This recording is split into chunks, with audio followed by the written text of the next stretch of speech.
Hello and welcome back to the Dropback NFL show on Britballing. I'm Sam Lewis and joined today by Matt Burns Peak. How you doing, mate? I'm good, bro. How's it going? Yeah, it's going good. Should we get straight into the news? Quite a little bit to discuss this week. Let's do it. Yeah. All right. So first piece of news that broke basically as soon as the trade deadline came to an end, that Odell is no longer practicing with the Cleveland Browns off the back of his dad posting an Instagram video of all the times he was getting open and not being thrown the ball. Right. Yeah. I think there's a lot to unpack with this one. Like, I mean, it's just bizarre, isn't it? Really. What do you think about it, Sam? Well, I mean, we've spoken like a little bit over the last year and a half about how there hasn't been great chemistry between Baker and Odell, but maybe it's a bigger issue within like the scheme, because the year before Stefanski got there, he was 1,000-yard receiver with Baker. Yeah. I mean, last year's the ACL, but even before that, and then since the injury, he hasn't been a featured part of the offense particularly. Yeah, and I remember that there was a lot of criticism about them trying to sort of go away from what was working game to game in order to try and manufacture touches for him, right? Yeah. So I think it's fair to say it's never really worked out as we hoped it would. Just hasn't gelled, has it? Hasn't gelled at all. But for it to come to a head like this is surprising. And I mean, like, it is unfortunately not the first time we've actually seen like family members getting involved with the relationship between teammates. I remember when we had Brent Grimes, the Dolphins, his wife would not shut up about how bad his teammates. But... yeah, she might be a bit of an anomaly because she was. Yeah, I mean, it was just every week. Yeah. It felt like she'd be cussing out the teammates or the team in general. It was funny to see like a load of other athletes getting involved on the Odell case. Like LeBron was getting involved on Twitter as well. But like OBJ, do you reckon he's a bit annoyed by his dad? Like if you're at work and your dad's messaging like, "Oh, my son's doing a great job. Why are they not featuring him more publicly?" It doesn't give you a good relationship with your employer. No, it's unnecessary in it, and like OBJ's been in the spotlight for since his rookie year. It's not like he's like a rookie and his dad isn't really accustomed to the pressures and the considerations I have to go into when you've got a family member who is a celebrity, a sports celebrity. So he knows better, right? Like that's what kind of feels so unnecessary about it as well. And like I said, if I was Odell, I'd be pissed. I'd be like, your dad, for better or worse, maybe has the right intentions in mind. He's got your back, but the way he's gone about it has actually put you in a really difficult situation. Yeah, and so there were rumors that he was going to be traded to the Saints before the deadline, but there was a bit of a quabble about salary. Do you think the end scenario here is that he does get cut by the Browns, or is there a way that they bring him back into the organization? Because 2 days in a row he hasn't practiced now. It kind of feels, I mean, I don't know. I feel like it's one of those where if you asked Odell and members of the Browns now, they'd say it's done, it's over, like he's going to end up being cut or there's going to be a parting of ways. But I feel like it's one of those where maybe a couple of injuries happen, maybe the result of the weekend doesn't go their way against the Bengals. And then it's suddenly like, oh, actually, maybe we can repair these bridges because Odell's a good player and we need him in the team. You mean if you ask him privately? Yeah, exactly. I feel like we will see Odell suit up for the Browns again. I'd be very surprised if they cut him. It's not worth it, right? Like they have to pay him this year's salary anyway because it's guaranteed. That's what I'm saying. Like I can understand why they would cut him at the end of the season to get him off the books for next year if you don't think he can be a featured part of the offense going forward. But you're already paying him for this year anyway. Like, do you believe he's that much of a nuisance in the locker room? Which I don't believe he is. I think like any of his antics do get absolutely blown out of proportion. So I don't think he's not a bad guy. No, I don't get that impression either. I feel like it's one of those where it's been amplified because of, they've just come off a loss to the Steelers. That's going to have stung. Tempers are high right now with on the back of that. I feel like there's been an escalation. And the Browns offense has been bad. Yeah, that is true. Like it's really frustrating, bad. right? It's a frustrating situation for them. So I feel like tensions have sort of risen past the point where they needed to in relation to this, which is kind of why I think that once the dust settles and everyone's taken a step back, they'll realize that, Odell needs the Browns need Odell to a certain extent, at least till the end of this season. And then, whatever, you go that way, I'll go that way, it doesn't matter. But I would be very surprised if they think he's that toxic a locker room presence that they feel need to get rid of him. But they wouldn't have brought him back this year, would they? No, right? Like, surely if this is that big a deal, they would have realised that beforehand. Those bad optics to cut someone like when he stood by them coming off the ACL, I suppose. Yeah, there is that as well. I just feel like, otherwise they've got to pay him £8 million to not play football for them, and that never feels good, especially on an offense that has been hit and miss and has struggled with injuries to its best players. They don't have the luxury to be able to afford to pay someone that amount of money to not play for them, especially when they're as good as Odell. All right. So before we get on to the point about where Odell may end up if he does hypothetically get cut in the coming days, there's like the Browns' offense has been, mediocre at best for a unit that we believe would be a driving force in a potential championship run. And a large part of that has been Baker Mayfield. Do they have any choice except just let him play on a fifth-year option next year? And then the option of the franchise tag? Well, they can't afford him to pay a top-tier salary, right? I think they're a little bit hamstringed by Baker Mayfield because I think... pardon me. On one hand, the play this season, I don't think has been at that elite level that they've wanted and that they've expected of him. On the other hand, the Browns fan base absolutely love Baker Mayfield. Like, he is everything to them. The way he gets them rolled up every game, they love his whole like playing with a chip on his shoulder, like getting in people's faces. They love that. To them, that sort of it feels like that sort of embodies what they want their team to be about. So for the Browns to then not make him play on his fifth-year option, not offer him that extension, I think creates a bit of tension there that they don't want, especially at a time when they really need some stability. So I think that really puts a spanner in the works for them. Yeah. If it's any other franchise except the Browns, I don't think you can pay him. But you look at that joke jersey, isn't there, the Browns one, where it's all the quarterbacks they've drafted since they've been reinstated as an NFL team. It's like, that's not the team that you can go back into the QB wilderness for. Exactly, right. But at the same time, like, Baker just isn't an elevator of a team. Like, you can't pay a guy that doesn't elevate top tier money. Yeah. Like, I would rather pay Kirk Cousins than Baker Mayfield. Oof. Wow. I just think that's where we are now. Like, yeah, I think this is what Baker. I don't think Baker can be a top tier quarterback, unfortunately. As much as I like him and his passion and all that, like the fact that he's still waiting on things to break open rather than throwing people open. Yeah. And like I mentioned it a few weeks ago. Like, he's Russell Wilson that can't run around, and he keeps trying to run around, and he hasn't figured out that he can't do that yet in the NFL. And he gets himself every time he gets tackled. Yeah, he does. 100%. And I mean, like, you've got the Baker Mayfield cycle as well, right? Where it's like plays well, gets too full of himself, starts playing badly, thinks the world's against him, starts playing well again. And like, I feel like we're on like the 8th iteration of that at the moment.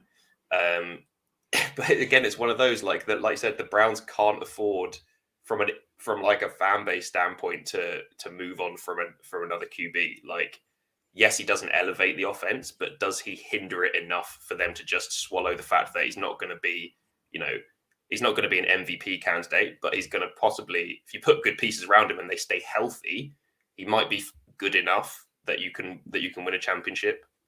But how do you put those pieces around him if you're paying him top tier money? Like, you can't do that. That, which is why it's so difficult. But it's like, sometimes you've got to make that strong decision to get rid of the guy or not pay him that money, because he can't elevate the rest of the roster as he would if he was surrounded by talent. Yeah. Well, the other aspect of it is, if you're going to do that, then you need to rely on rookie contracts, which means you need to draft freaking well in the next. And they have to be fair this year. Yeah, like 100%, like right? Greg Newsome and JOK have been revelations on defense. I know. Yeah. Obviously, Coromo is injured at the moment, but they've both been playing out of their minds right now. 100%. So you've got faith in that front offense to draft. Yeah, maybe that's it, right? Maybe they look at the recent draft history and think to themselves, we've put together a decent draft in the last couple of years. We've found the prospects that we need. Maybe we just have to back us, like, swallow the fact we've got to pay someone a lot of money to be okay, and trust ourselves to build around him through the draft and get people on rookie contracts to get us to the Super Bowl. My issue would be, we've seen this team, when they're successful, is that they've got a great ground game and throwing play action off that. When defenses have taken away that ground game and forced them to play left-handed, made it a drop-back game for Baker Mayfield, he hasn't often been able to rise to that occasion. Yeah, correct. Like 100%. I think we saw that against the Steelers this week as Every well, team right? this year. Well, yeah, I mean, there's that argument. Since the Chiefs game. Yeah, I mean, definitely, and I mean, definitely against the Steelers this week as well. You could see that, like, when it comes down to Baker has to try and win the game with his arm, it's quite often fallen apart. And I mean, yeah, like it's one of those. I think that ultimately the Browns have to sort of swallow their pride with this one. If they're going in the direction of building a sustainable franchise, they've got to swallow their pride and probably look elsewhere for a different QB option or a different, different weapons on the outside. But what I think they will do is they'll pay him the money and then they'll put all their chips in on the draft to try and get a quick turnover from rookie contracts, elevating them to level they need to be to challenge. It's just hard to rely on that. Like we've seen with it's not sustainable, right? Sorry to bring up the Dolphins, but like when we see all these players like trade big things for a load of draft capital, very rarely does that actually work out. Like the draft is called a lottery for a reason. Exactly, right. I mean, you can which is why the Rams are like, you know what, we can't hit the draft picks. We may just get proven guys. Yeah, exactly right. Like, I mean, you can go into the stats of the draft in terms of like boom to bust ratio going through the rounds and everything like that. But essentially, like I said, it comes down to essentially a roll of the dice on each prospect. So yeah, it's a risky strategy. It's not a sustainable strategy.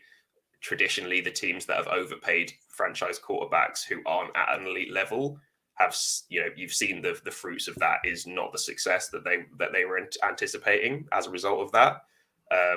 But like you said, I think the Browns is a unique circumstance with the history they've had and the way and what he means to that fan base. They're going to have to just bite the bullet and pay him, I think. Sentimentality kills you though, Matt. So in terms of Odell, if he does get cut, where do you see him making a difference or potentially ending up? Oof. I mean, the Saints are a natural answer because they were the ones linked with him. Yeah, the Saints have already shown interest, but I mean, like, and it seems a bit cliche, but judging by how big name free agency signings have gone in recent years, like, would you be surprised to see him at the Bucks? Like, that would be such a Bucks move to just be like, oh, there's one of the best receivers. Let's just get him on for a year. Use Tom Brady as the salesman. I don't think so. I think you're so stacked at receiver and how much they like to play heavy personnel despite being that stacked. It's a hard sell to Odell to even because he's not going to be on the field that much. He's going to get a ring though, probably. Yeah, he might get a ring. The other option could be the Las Vegas Raiders. Yeah. Who now, for reasons that we're not going to get too into, obviously, Chris with the poorly tasted choke there. Without a speed guy on the outside, without a reliable receiver. I would, if I'm Odell, I think, would you rather be catching passes from Derek Carr or Taysom Hill? Yeah, I mean, when you frame it like that, there's one answer, right?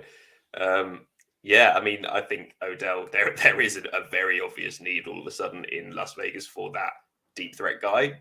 Odell can more than do that, right? And that is a quarterback who can elevate players. That is a quarterback who can throw with the anticipation and touch that he probably hasn't seen. I mean, I was tempted to say since his days with Eli Manning, but if you remember where Eli Manning was, then maybe since the best he's ever seen in terms of throwing with that sort of touched anticipation. Maybe. I mean, yeah, Eli was a bit of that topsy-turvy end of career Eli Manning there. But I think in his rookie year, he was still able to throw with anticipation and understand what was open. It's just a bit more noodle-armed and a bit more Manning-faced than he was in the past. Yeah, exactly. But I mean, to that point, right? Like maybe he ends up in Las Vegas and he does play with the QB who's in a rich vein of form, and in his current form, it might be the best quarterback that Odell's played with. Yeah, I don't know. Would you? I mean, Eli Manning, I would say is a Hall of Fame quarterback because you can't really tell the story of the NFL without him. Like 100%, yeah. Especially because of the teams he beat in those Super Bowls. Yeah. If you look at his career as a whole in terms of consistent play, there are several. I mean, he needs to get in before this next generation behind him start retiring. He's got a window, right?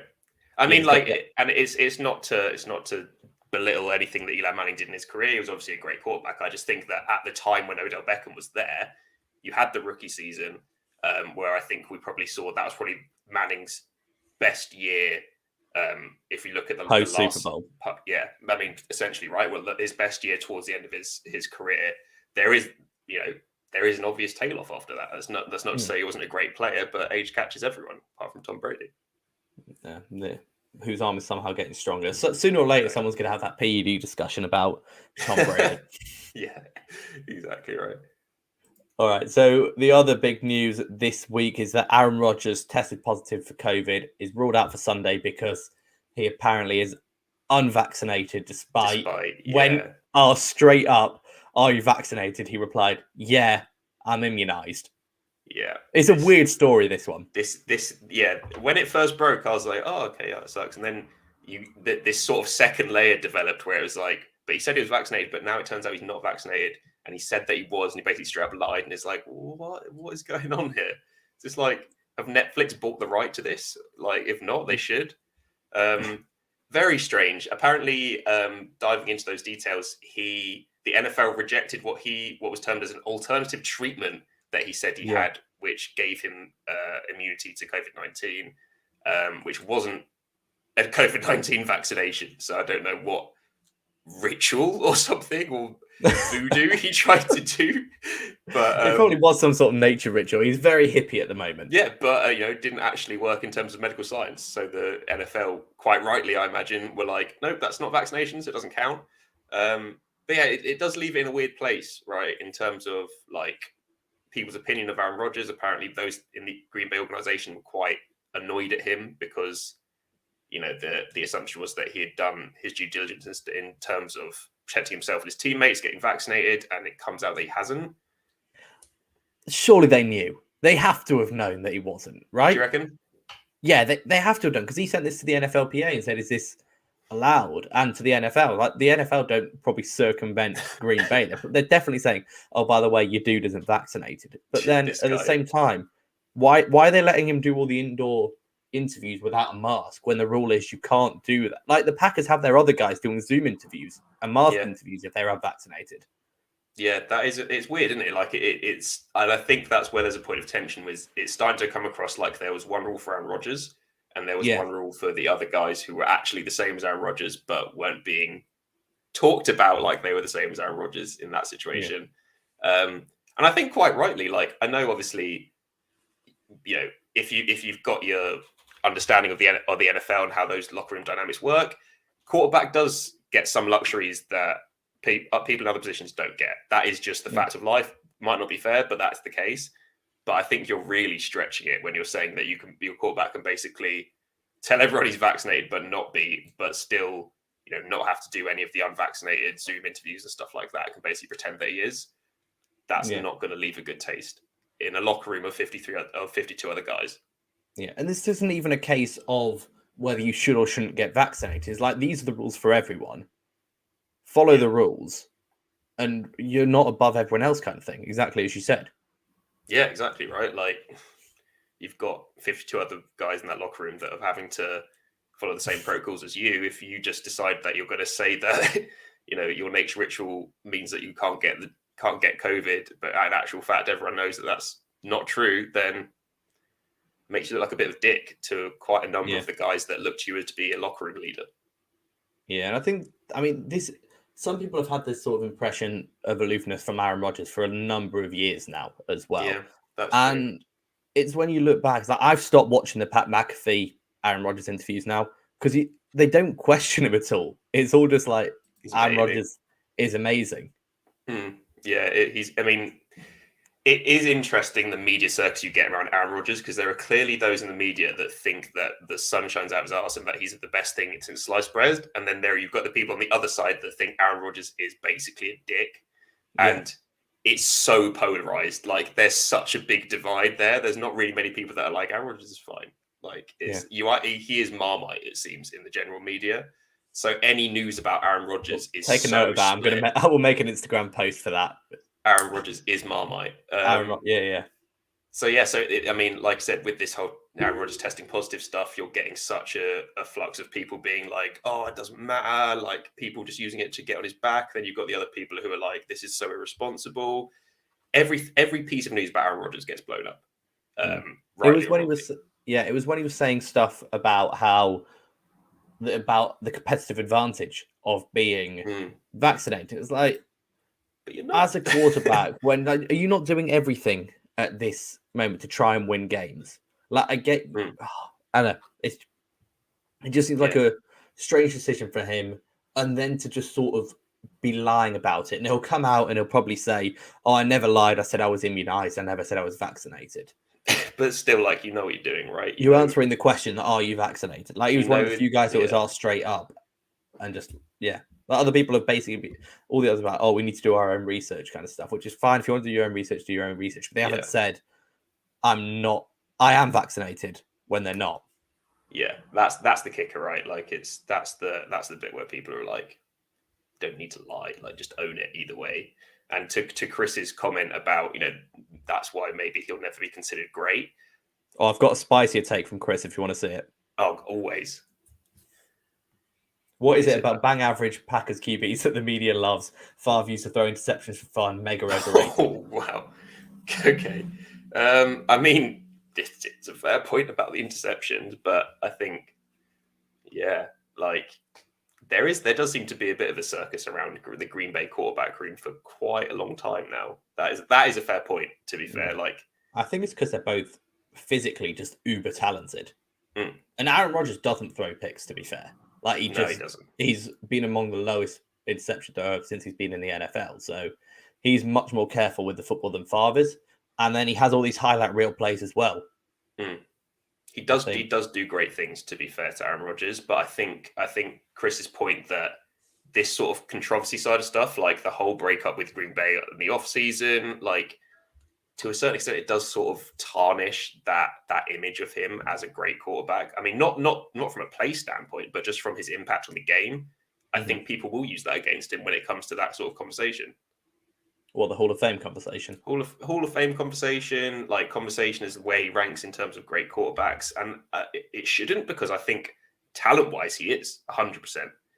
But people have their say on, what he was as a team leader, what he was as a franchise leader, was his impact on Green Bay, he won the Super Bowl, but like in recent years, for better or worse, he's been the star of this, like, controversial show that every season there's something wrong with the Aaron Rodgers show in Green Bay, be it with teammates, be it with the coaches, be it with the front office. Like, there's just always tension there, right?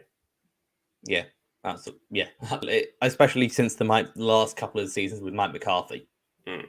Yeah, exactly. Right. So let's keep on with Aaron Rodgers in the Green Bay. Well, I suppose Green Bay Packers without Aaron Rodgers, because Jordan Love's going to be starting. They did bring in. God! They have brought in the king, Blake Bortles, skinhead Blake Bortles as well, off the street. It's about time for Blake Bortles. He never had hair, to be fair, since his rookie year. He was a stressed man.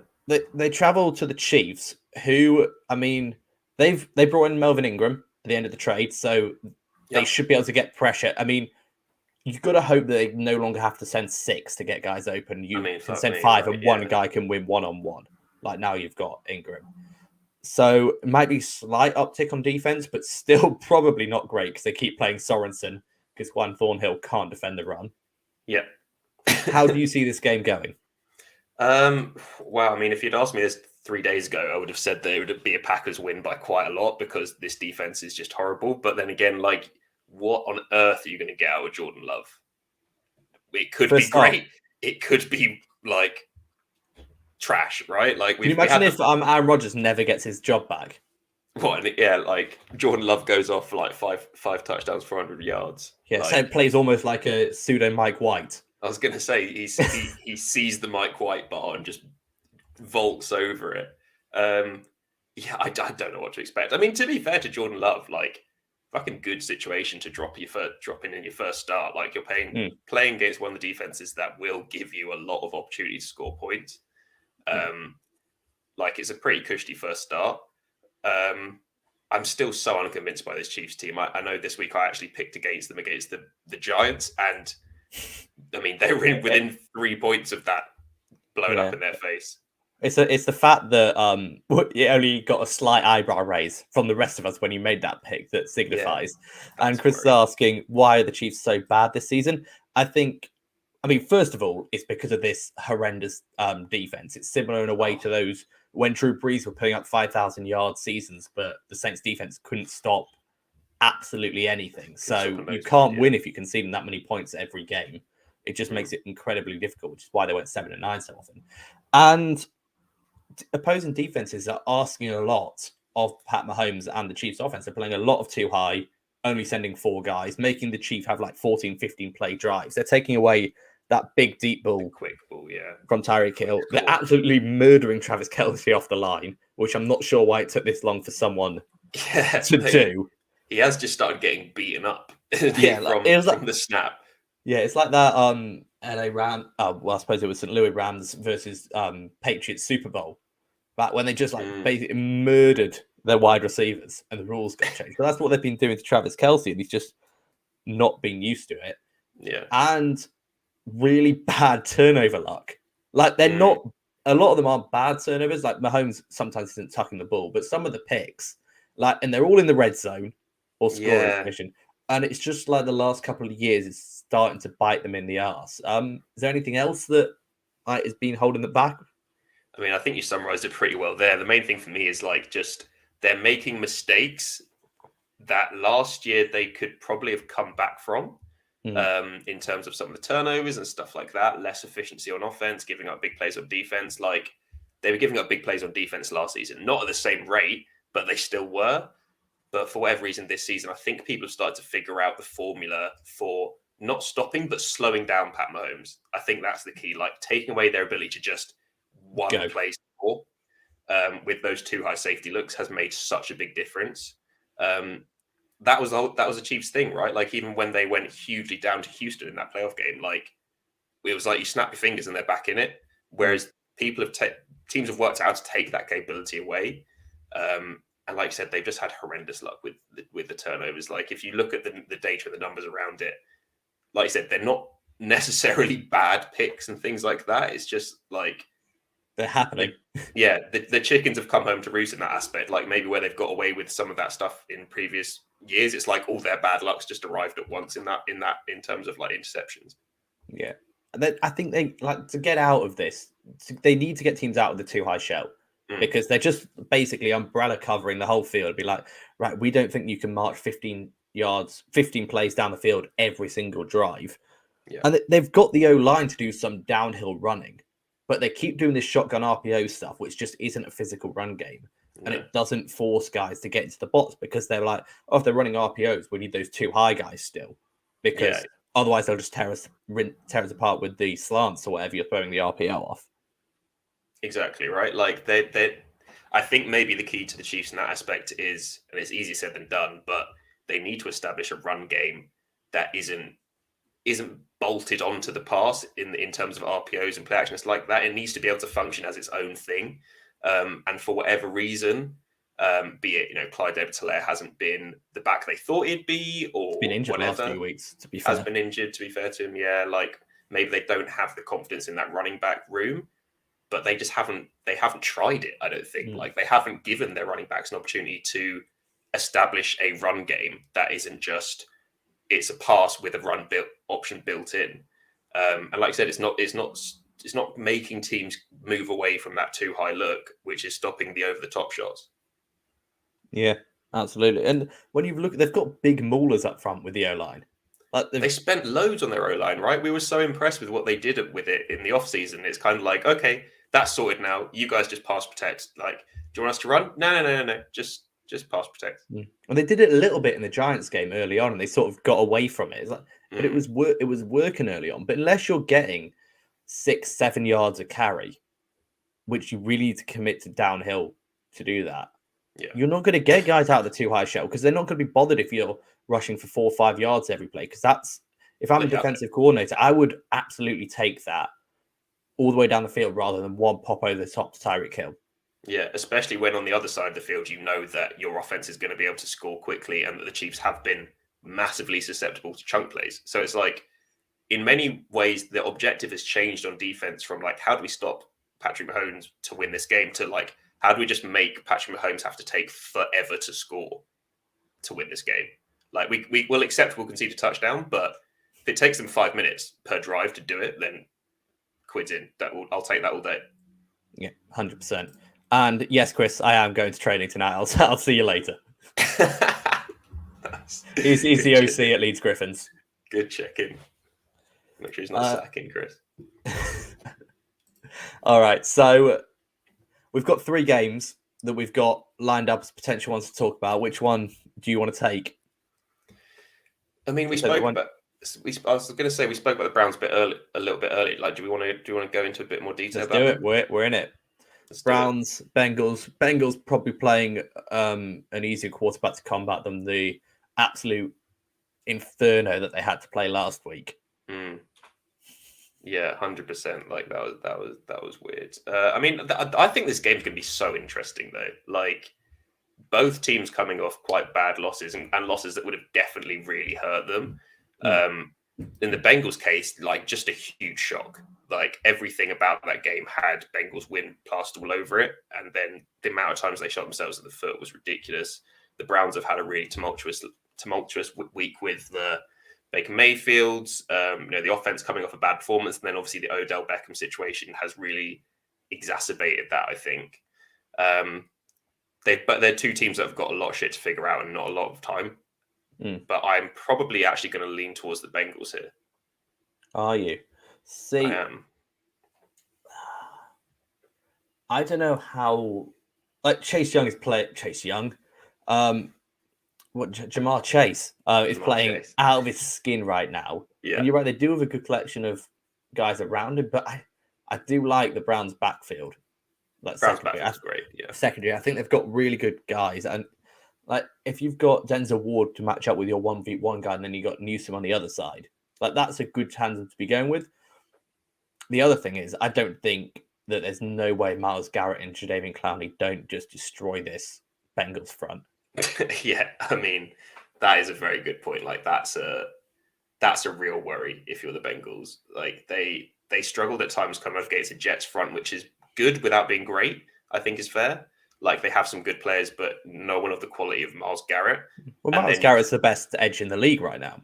Yeah, so it's like, that's after you've just been bullied by less good players without being disrespectful to the Jets, you're coming up against real premier talent at that position. That's a massive worry. And I mean, to your point, Greg Newsome as well has been, outside of Samuel Jr., probably the best corner rookie of this class, I think, probably. Like, I'd maybe put Samuel Jr. just above him in terms of current play, but Greg Newsome's been fantastic. Like, that's going to be a really, if they can keep him or Denzel Ward, I mean, together, I think they can probably effectively impact Chase's impact on the game. I don't know. I think it will probably be quite a close game. Like, I think that spread is probably about right in terms of what I think. It'd probably be within about 3 points this. But I think I'm going to edge Bengals. I think the Browns have had so much shit to deal with this week that they didn't need. They needed to really be able to focus on figuring that offense out. And this whole Odell situation has been a massive distraction. Yeah, they should get Jedrick Wills back. Jack Conklin's still out, but the rest of the O-line is intact for the Browns. Chubb should be back as well. Wait, was Chubb back? Chubb was back last week, wasn't he? It was Kareem Hunt that was out. Yeah, sorry. Yeah. You're right. I think barring last week, the Bengals defense has actually been really good. And they do a good job about taking away the deep play, which is how the Browns like to hit you after sucking you in for the run. I don't know. You know what? I think I agree with you. Like, the Bengals probably would be my favorite as well, especially because they should have won. I mean, yes, they should have won last week against the Jets if it wasn't for that interception at the end of the game. Yeah. And so I mean, not to, like, because they should be able to deal with this as an NFL team, they should have adjusted. But I do feel like the Jets was quite a unique challenge in that the Jets came out and did shit the Jets haven't done for the previous games of the season. Like, they changed the play calling. The QB play was so different to what we've seen from Zach Wilson. Not saying it was way better or anything like that, but it was just very different to what they would have expected. It was in that game. It was, but do you know what I mean? Like, it was like you game plan for the Jets, and then what turns up is very un-Jets. Like, you've got no way to game plan for Mike White. Like, it's impossible. who you could have asked anyone in the NFL apart from Mike White and his family, like, who is Mike White before Sunday? So yeah, it'd be interesting to see, given how successful the Jets were in sort of like the dump off underneath after clearing stuff out. Like the Browns do have one of the better screen games in the NFL. Stefanski's screen like scheming is fantastic, so that could be a nice little weapon in this game that is susceptible in a defense that is susceptible to sort of shallower throws. Yeah, I just feel weird to want to favor the Bengals over the Browns. Yeah, I know what you mean. That doesn't at all, because it shouldn't. Like, we had this Bengals team being what, a five win sort of team, maybe a few bright spots. They're somehow now one of the better teams in the AFC East. Yeah. Go on, at home. And I think as well, there's the aspect of, which you could say shouldn't be a factor for professional athletes, but it definitely is, that they would have got so up for that Ravens game in prime time that's like a huge game for them, that the energy is going to go out of you when your next game is against the Jets. Yeah, like, do you reckon there was complacency there? And like, it's just like, in the words of Alex Ferguson, it's just Tottenham. Was it like it's the Jets? I mean, maybe it was, but yeah, like, I don't know if it's like active complacency, but maybe it's because they got themselves so up for the Ravens that they played so above their level that in a normal game that they're not going to play to that level. The Browns is probably, they're going to hype themselves up back to that Ravens level, I'd say. Yeah, division rival and everything like that. Like, that's definitely one of the more like complicated challenges as well as an NFL team, of like managing, player level between, like, you go and play a team that are one of the best teams in the league, and then you've also got to turn up to a team who are generally considered to be much worse, but any team on their day can do a job on you.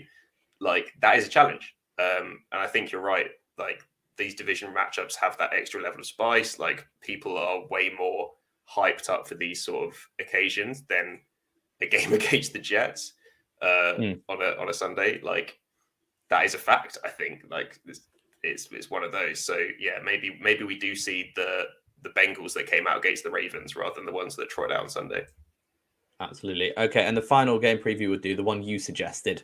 I don't know why I've got number 9 in there. Let me give that nine of them, all 9 Eagles. I think that spread a little bit is probably a little bit enhanced by the fool's gold of the Eagles absolutely battering the Lions last week. But when you suggested it, I was like, how are we even going to talk about this game? The Chargers should win easily. But Chargers didn't. I mean, the Eagles ran on the Lions. You've got to assume they're going to keep up the running game now. Like, I mean, there is absolutely no excuse for Nick Sirianni to go back to what wasn't working in the past, especially again, the Chargers are the worst run defense in the league. Well, this is what makes it such an interesting game, right? And like you said, everything suggests that the Chargers should absolutely dismantle the Eagles. But it goes back to what we were talking about last week in terms of, if you have one glaring weakness, which the Chargers absolutely have, like, teams are good enough to be able to key into that and make your life a misery. And the Eagles, you can say, the opposition that they were against on Sunday wasn't the best. But worst. You could call it the worst, but like you have to say that their run game was really good on Sunday. Like, it genuinely was. And if they just keep doing that, they put themselves in a really good situation to be able to beat the Chargers. I mean, it would have been nice if they'd actually given Kenny Gainwell the ball at any fucking point, but I dropped him, so I'm gonna keep that. I'm gonna let that lie. But I mean, Jordan Howard looked good.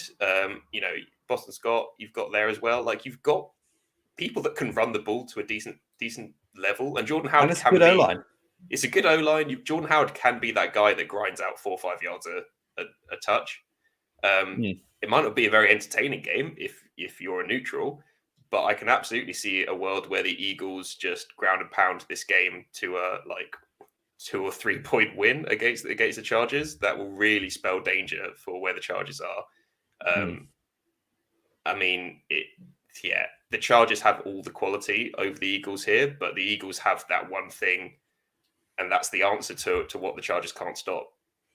Yeah, I mean, the Eagles cannot afford to get into a shootout with this Chargers team, because like their passing game is not equipped to take on the Chargers secondary, which you mentioned Asante Samuel earlier. They've got Derwin James as well at the back end, Chris Harris, and Jalen Hurts has just not proved himself to be a consistent thrower this year. And when you look at the Eagles receiving core, that's not convincing either. The only thing they've got is Dallas Goedert, but you stick Derwin James on him there, and then you're like, oh, what are you going to do now? Like this Chargers team could, I would feel if I could, like they won't because Brandon Staley will do some fancy stuff that's far beyond my capability of understanding. But they could go one high and just man up. Like pretty easily. Definitely. In terms of the Chargers offense against the Eagles defense, I mean, the Eagles defense, the last time we saw them in an actual game against the Raiders was they just played, they backed off, and Derek Carr only didn't complete 3 passes because they just took those chip shots. The Chargers are doing everything they can to force themselves into a situation where they're not making big plays. Yeah. So they'll take the underneath balls as well, but I still do not like this Chargers offense.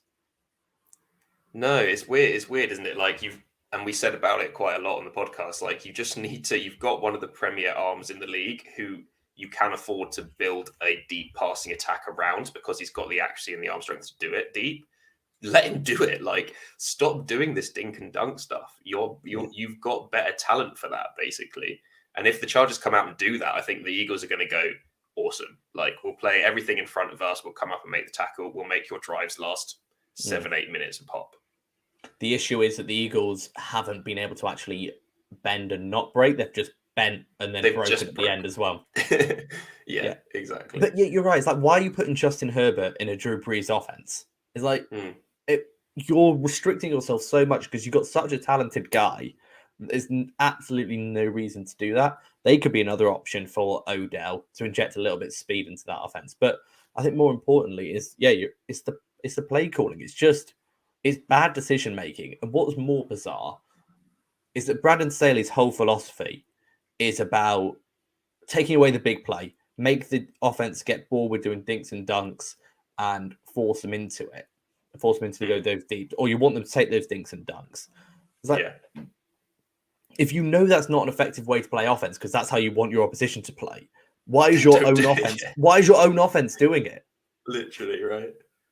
It's so bizarre. Like, I feel like it's got to change at some point, right? Like, they've been banging their head against this wall for quite a few games now. Surely it's got to make sense that we just need to be more aggressive, like use the fact that we've got like Keenan Allen and stuff and playmakers on the outside and a quarterback with a absolutely live arm.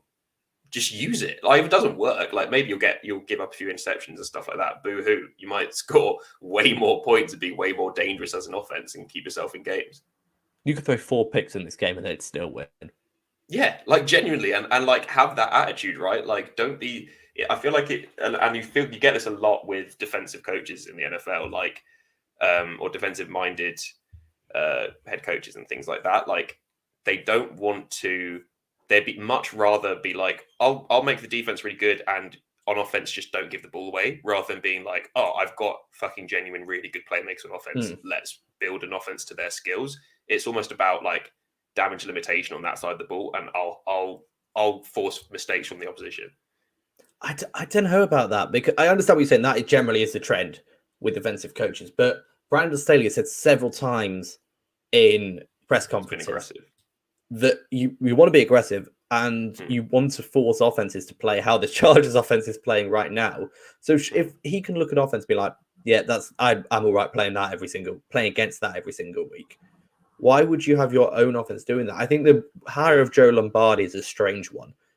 Because like I said, it's just, he did the same thing in Detroit with Matthew Stafford. He had Matthew Stafford there, and he's playing all this quick passing game. And Matthew Stafford and Justin Herbert are both smart enough quarterbacks to play in that offense. Yeah. But it's like just going along at third gear the whole time. Like scooting along the inside lane. It's like, yeah, but you've got 2 more gears. Use them. Yeah, literally. Like, you just...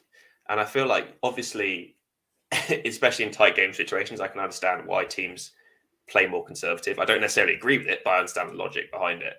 But it's like when you're starting games like that, and that is the default scenario, is like playing conservative. I think you're just missing a trick, especially like Mm.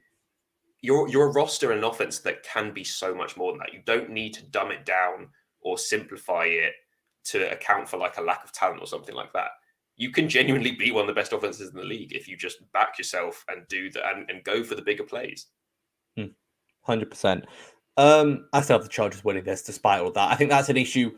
Those issues we're discussing are more for when it gets to playoff time and they're playing good teams. But against the Eagles, they'll be absolutely fine. Wow. I don't know. I don't know. I really don't know. Because I mean, did they not just? This is what cheering for the Dolphins does every week. You're like, there's always a chance. There's always a chance. They're bad at this one thing. Even though we're a shit team, we can do it. That's the worst. Yeah, that is so true. I'm gonna lean Eagles. I'm gonna say you're mental. I know, but I'm gonna say that they can do enough on the ground, and the Chargers are the most ridiculously bad run stopping unit I think I've seen in quite some time. So I'm gonna say the Eagles do the sensible thing, stick to that, and somehow get a shot. You've got to, don't you? Yeah, get a shock result. All right, let's go. Leading and then sneak fantasy football tips. Is Jordan Howard one of yours then? Jordan Howard, you have to start for sure. I mean, I do preface that with I'm still a little bit shell shocked about my whole Kenny Gainwell experience, to be honest, because I was fairly certain that he'd at least get me a buck against Detroit. Didn't, barely got a touch, but I feel like after Jordan Howard's performance, you basically have to start him. I feel like he's nailed on for at least a score, if not. Should you go him over Boston Scott? I think so, right? Like just the way the Eagles were using him at the weekend, like they did lean on him a hell of a lot, and especially around the goal line. Like finishes with 2 touchdowns. I feel like he's coming up against a better matchup for running this week round. Like, he's going to sneak you in for a touchdown for sure. Yeah. One I've got is Derek Gore from the Kansas City Chiefs. Like he did pretty decent, and you've got to imagine the Chiefs are looking at themselves and go, look, we actually were able to move the ball on the ground against the Giants. Let's stick with that. If they're going to force us to play quick passing and run the ball, let's just do it. Let's get them out of that. But I don't know, maybe they won't. But I would feel relatively confident playing Derek Gore this week over Williams. Like out of the two, he would be the one I want because of what he showed last week. Yeah, I like that, to be fair. I'm going to go with, this one's a bit of a homer, I do apologise, but there is logic behind it. I'm going to say, if you're one of those people that has had Myles Gaskin on their team and has stuck with him through the ridiculous lack of usage, like, this is the week where he'll get you some points. Playing against Houston, I picked him up. They're not a good team. I know that doesn't necessarily nail on a Dolphins win, absolutely, but I feel like that Myles Gaskin has been trending towards a bigger workload. It's also just such a good matchup. Like, if Myles Gaskin isn't going to score you many points against Houston, then you might as well fucking drop him afterwards. Like, he's not going to score you any points, full stop. If he can't do it against Houston, this is too good a matchup to not take that risk. Yeah, I mean, with Calvin Ridley and Derrick Henry on my team, along with Chuba Hubbard now being a non-factor, I went pick Myles Gaskin up this week. Do you trust Adrian Peterson? This is the question now right? On the chance.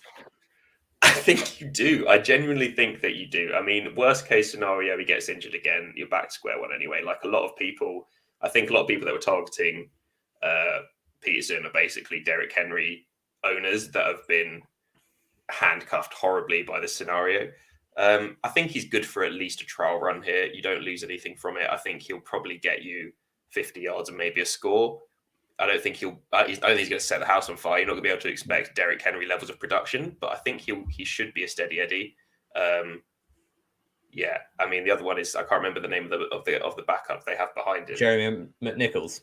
Mcnichols, that's another one to target. If you haven't already, then now there's never been a better time to pick up Mcnichols. Put it that way. Yeah, maybe don't play him this week, but definitely pick him up because you don't want to get him being the guy that's the lead back. Like, I should have just picked him up and sat him on my bench. And there's also the scenario of Adrian Peterson is old, has had injury problems before. Like there is a good chance that he doesn't end this year not injured for at least some play time. So in which case, pick up Mcnichols. Like you're going to get some use of him as a lead back at some point.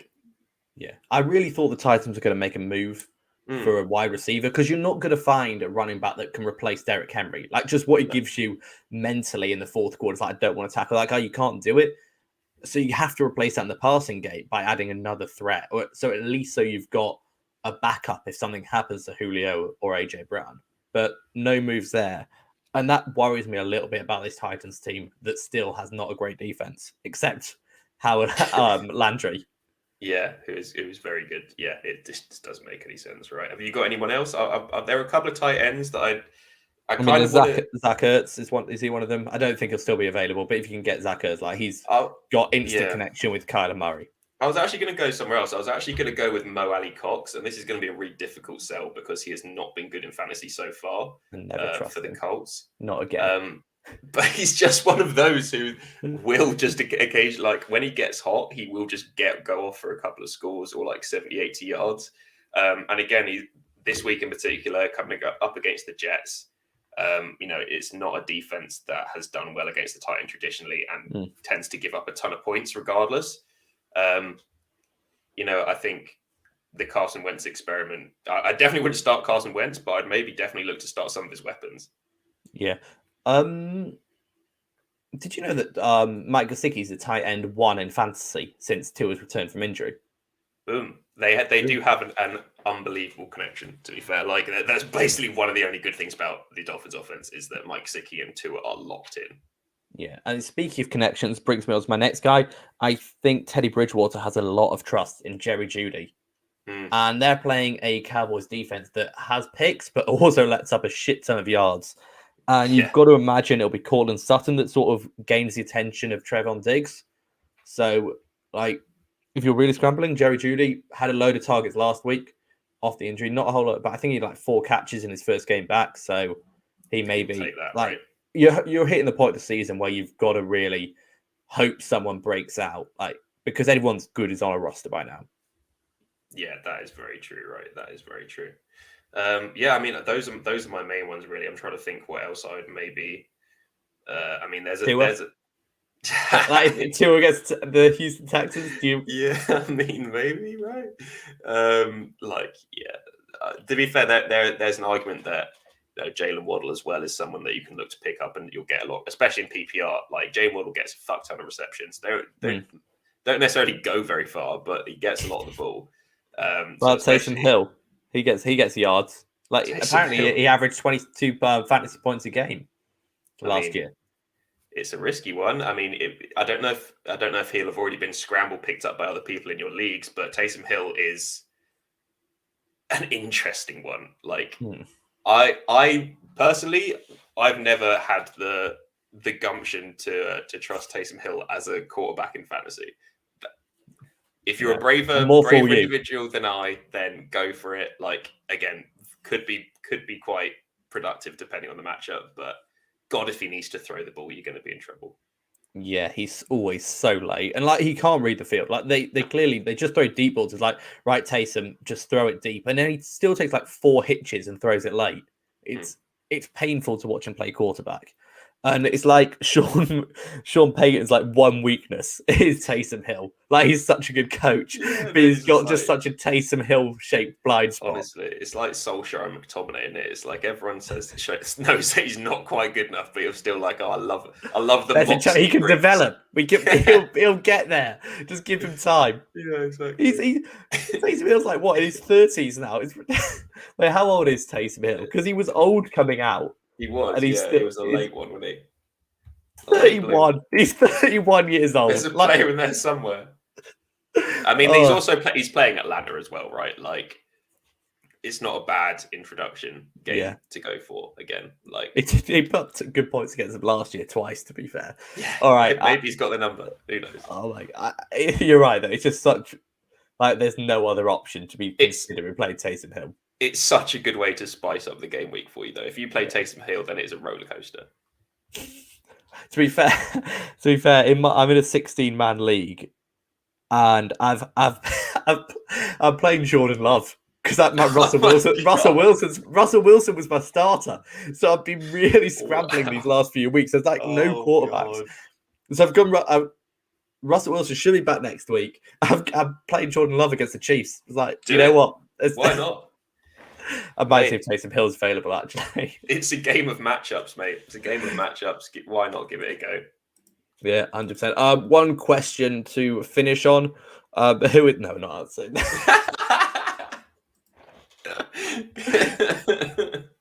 All right. That's quite a good one.